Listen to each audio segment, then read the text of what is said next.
I'm driving the Zamboni. The slabs go in here, and once they're ready to process, they go on a slab submit, they get photographed.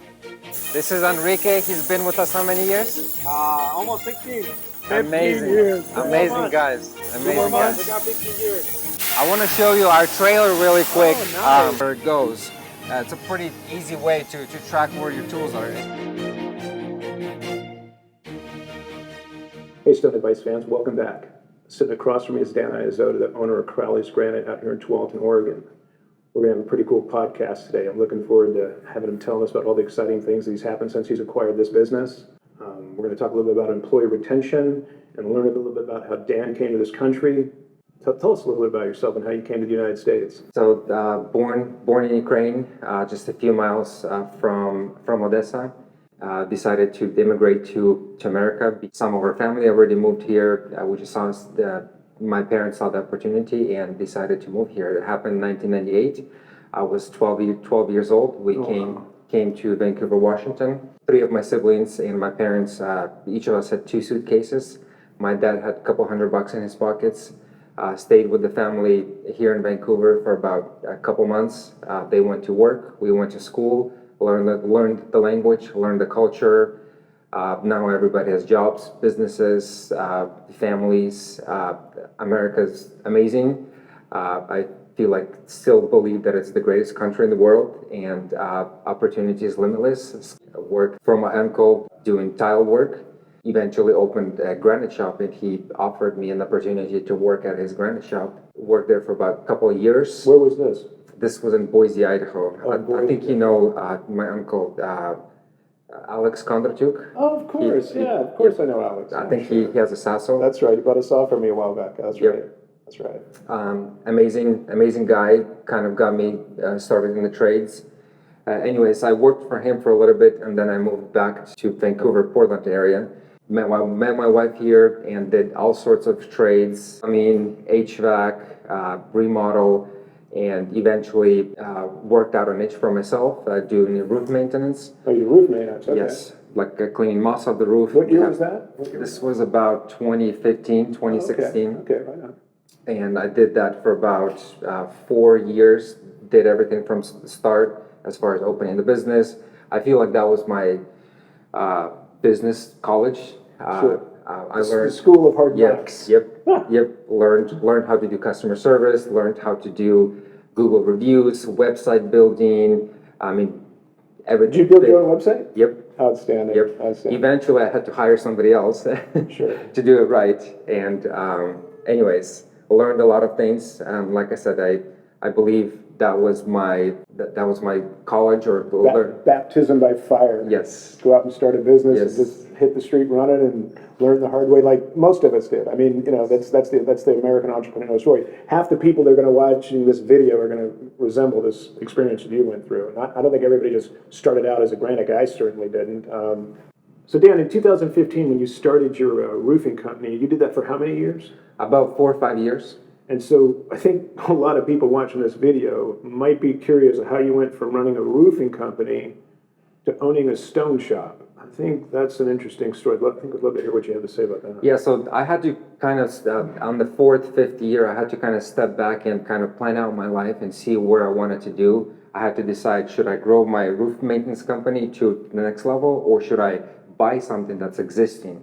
I wasn't necessarily stuck on a specific trade, although I wanted to do something construction related. But I was just looking for an opportunity where I can, expand. And I just realized that for me to grow my roof maintenance company to the next level, it's going to take me, 5 years or so, 3 to 5 years. So I decided I would rather buy an opportunity that's already built, somebody already did the work, and I just had to jump into it and continue and possibly take it to the next level. So that's kind of how I decided to go that route. So when you were looking at businesses, was Aaron Crowley the company, this one that you bought, was this the first business you looked at, or had you looked at a lot of different businesses, and what did that process look like? Yeah, I looked at a lot of different businesses in the construction industry, like metal, HVAC, plumbing. I actually made an offer at another granite company. That deal fell apart. It didn't make sense to me.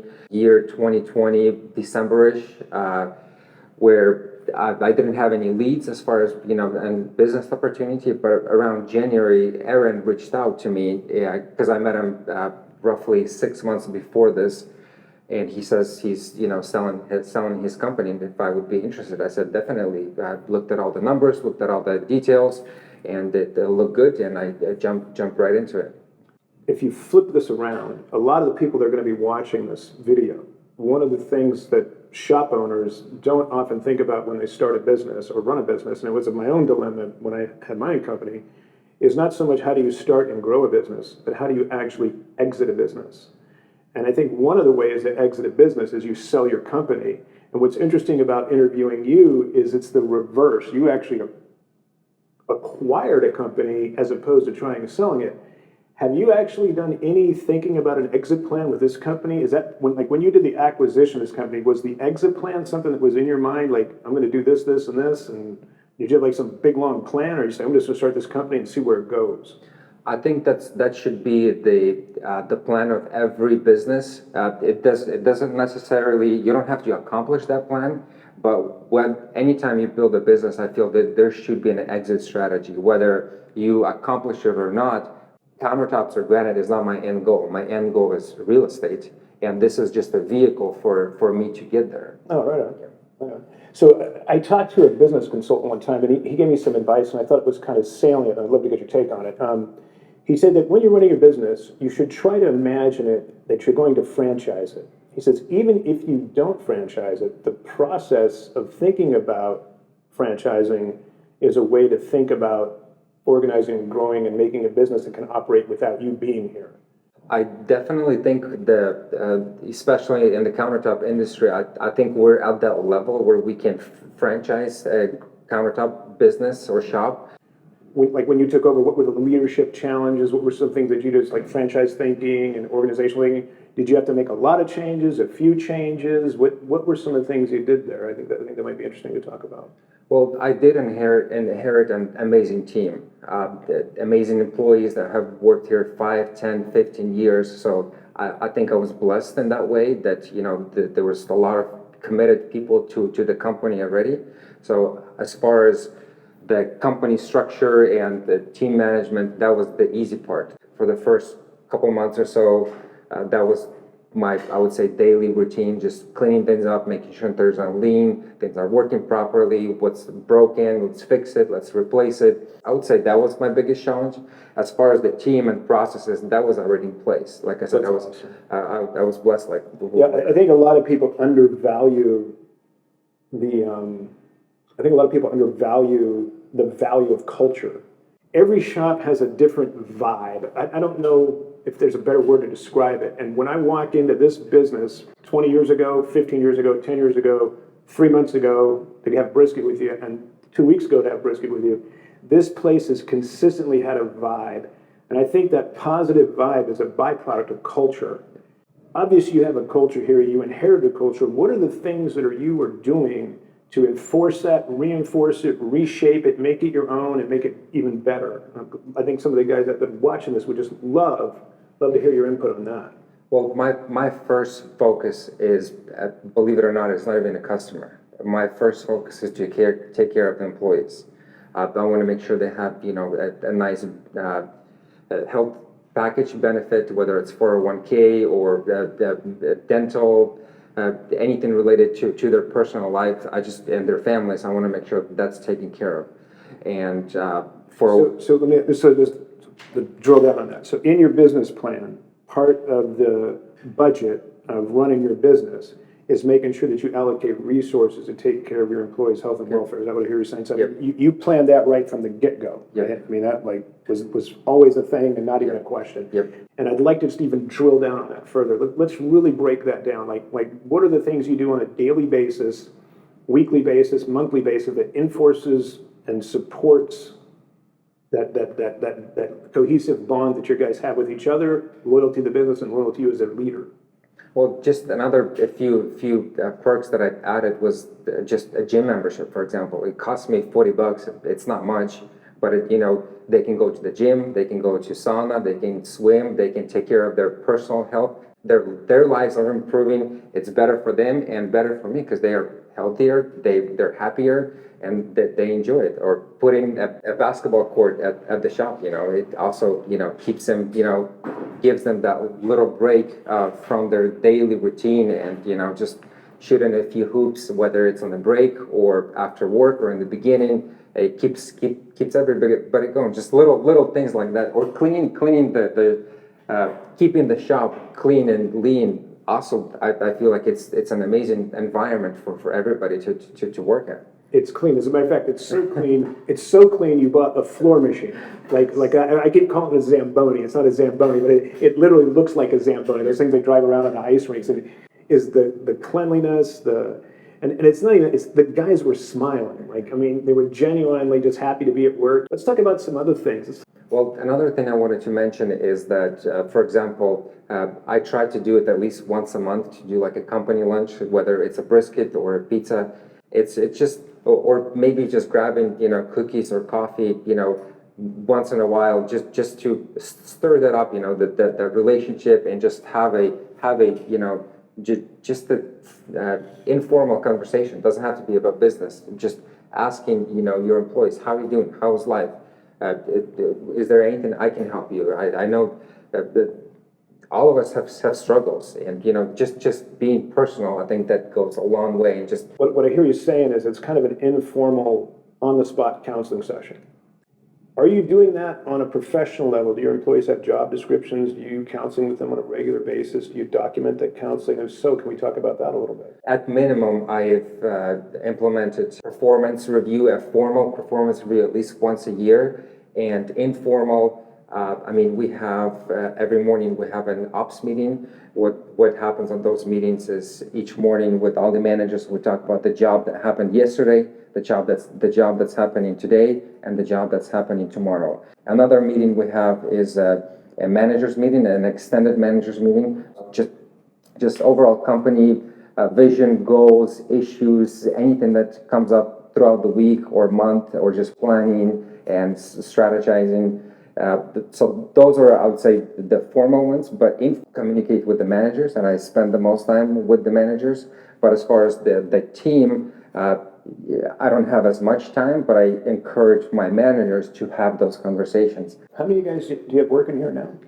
So we have currently 21 people. Okay, and how many managers do you have? I have five managers. Okay, there's something very interesting I want to explain to the guys watching this, and you've done it intuitively, but is that in the military there's a concept called span of control. And the concept of span of control, that one person is never in charge of more than 4 people. That the research tells us that if you're supervising more than 4 people, you can't have the interpersonal reactions to effectively motivate them. I think it's interesting that by default, you guys just figure this out on your own. And for you guys that are running businesses, you don't want one guy in charge of 9 people. It's just not effective. I think it's interesting that what you just said literally falls right in line with what current thinking is on span of control and supervision of humans. Do you guys cross-train your employees? Do you have your polishers go out on installs and do that kind of stuff? If you do cross-training, can you talk about the strategies of why you do it, how you implement it, and how that works, and what a difference it's made so far in your business? Whether it's programming or on the sales side, learning a skill or any cross-training is a huge benefit. So Dan, I noticed you brought some, there's a brochure sitting here from your company. Why don't we talk about that a little bit, since for mine it's very cool. I already see some things I love about it. So it's a brief description of what we do in our process. We have the 8 standards of excellence of how we do things, whether it's templating our 6-day turnaround. We disrupt your kitchen only for 1 day. For example, if we do a demo on Thursday, we'll install your kitchen on Friday, and then you have a full functional kitchen over the weekend. Just all the details of how we fasten the sinks. Any questions that our customers have, it's on a paper. They can feel it, they can touch it, they know about it, and they get a nice folder of all of our suppliers, our warranty, how the sinks work, and just a little And so every customer gets a packet, like, yeah. welcome to Crowley's, here's what to expect when you're expecting, here's who we buy our slabs from. Do you have any care instructions in there? I'm sure you have. Yeah. We also just recently came up with a care and maintenance package that installers give to to our customers. It's their customer's name, the stone that they have installed, and the date of installation. So, for example, a year passes by, they have a chip or something went off. They can call us back. Hey, you guys installed this kitchen for us. It's this type of product. Can you help us out? Or, for example, they want to refer a friend. There's always a piece of paper that they can go back to. That was really interesting. Is there anything else you want to cover? Just, I would say have goals and like we talked about, the exit strategy, and have a vision, core values, and as a business owner, try to get your hands off the wheel. Are you going to any workshops? You go to the workshop right down the floor that's coming up? I haven't seen it. We haven't really announced it yet. We got one coming up. Yeah, I'll definitely go. So you've been to how many workshops now? 2. So you've been to 2 workshops. You've been in the business you've been to 2 workshops. Did you pick up or learn anything at the workshops? Were they worth going to? Definitely. You get to see things in action. You get to see people doing the work in action, and lots of business advice. I would say I get the most out of this workshop when I talk with the business owners and other fabricators. Networking part of it. That networking and just getting ideas and talking about problems, issues, and I think that's I would say the biggest value is actually talking to people within the same industry. Well, speaking of workshops, you want to give us a little tour of yours? Sure, let's do go it. check it out. So this is our the gate where the trucks come in with slabs, and we have an overhead crane pretty much throughout the whole fabrication process. The truck pulls in, as you can see. We just had a delivery, so all the slabs go in here. The slabs go in here, and once they're ready to process, they go on a slab cement graft. They are on this side of the shop. That means they're ready to cut for Sasso. This is our Sasso. We used to cut everything on Yukon. No more, just like backsplash and a backup machine. Sure. Woo! For sure. This is our old Northwood, been running for 15 years. Looks great, man. It's we've had some repairs, but yeah, it still does the job. Yeah, so that's where the router is, and this is our fastback. New shiny fastback. Yep, does the job. And this is where the guys finish off the rest of the stone, whether it's sinks or other stuff. This is Enrique. He's been with us how many years? Almost 16. 15 years. Amazing guys. Amazing guys. We got 15 years. You gonna take a vacation? I'm getting ready, but another one coming. Nice.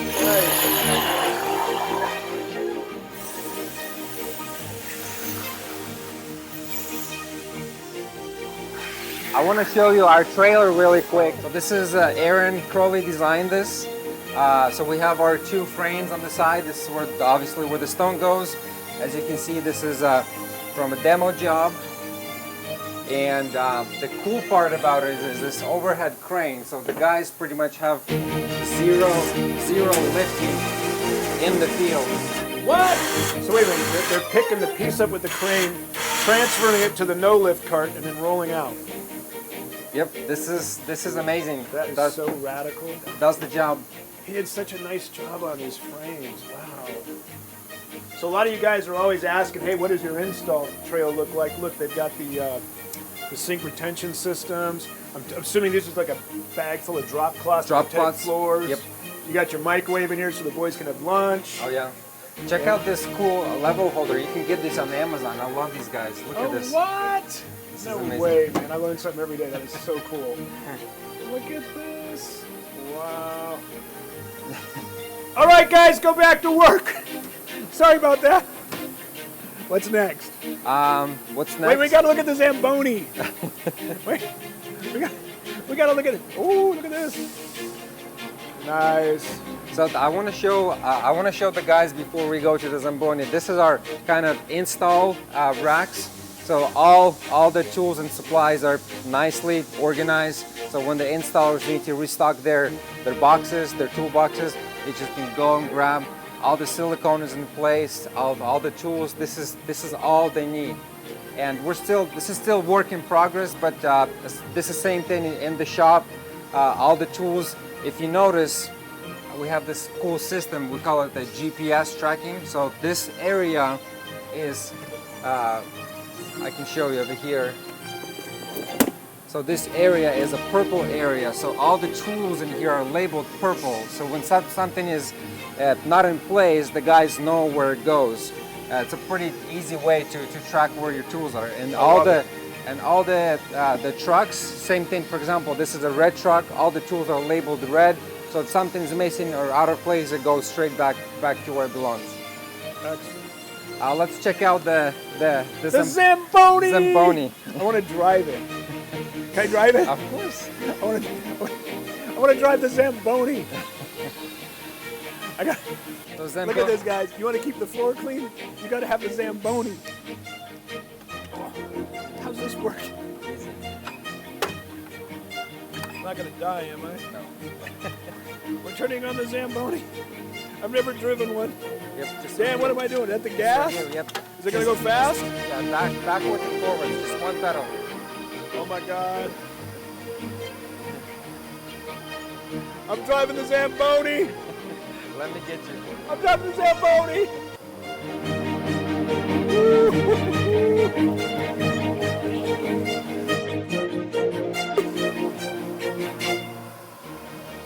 All the fun things you get to do when you're in the stone business and you're not making kitchens. Okay, I'm scared.